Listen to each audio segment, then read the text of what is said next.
Hey, let's make a spring tulip wreath together.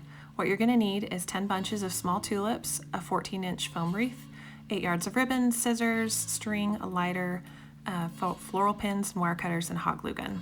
So you'll start by sliding the leaves up to the top of each stem, and then using the wire cutters, you're going to cut each stem at the base, and you'll repeat that for all of the bunches of tulips. Melt the edge of the ribbon and then glue it to the wreath base there on the back, and you can secure it with a floral pin. You'll wrap the ribbon around once to give a nice background, and then you start adding the tulips. So I use 2 tulips per row, and I alternate the different types of greenery. You can see that there's some spikier greenery, and I like to alternate those. When you wrap the ribbon around, you're going to want to make sure that you only overlap a little bit from the last row so that things stay even throughout the whole wreath. So keep going, keep alternating colors and different types of greenery, and always checking the back to make sure that the overlap is just right.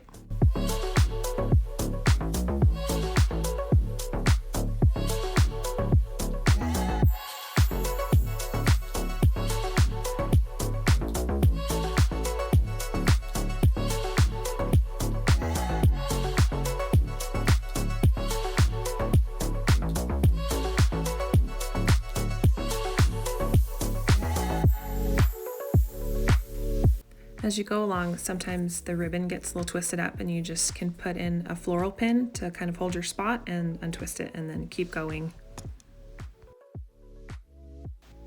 If you run out of ribbon and need to start another spool, you can just hot glue the ends together and maybe use a floral pin to secure it, and then you can just keep going pretty easily.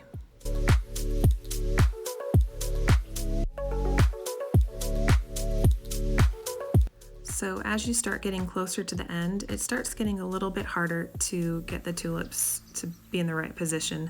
The stems are kind of long, and so it makes it a little tricky, but just do your best to shove the stem into the beginning tulips so that you can keep going, making sure that you're moving the greenery and the blooms out of the way as you're wrapping the ribbon around, so you're not getting stuff stuck under the ribbon that you don't want under the ribbon.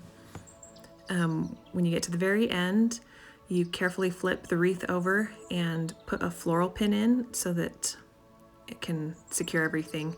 You'll trim your ribbon, and then taking the twine, you make a little loop. This is so that you can make a little spot to hang your wreath with. Make a little loop and slip it onto the ribbon. Now we're going to trim the ribbon. Melt the edge to keep from fraying, and then slip it on. Fold the ribbon over and secure it with hot glue, and then use hot glue again to secure that whole thing to the wreath. And then I like to use a floral pin here as well, just to keep it nice and secure.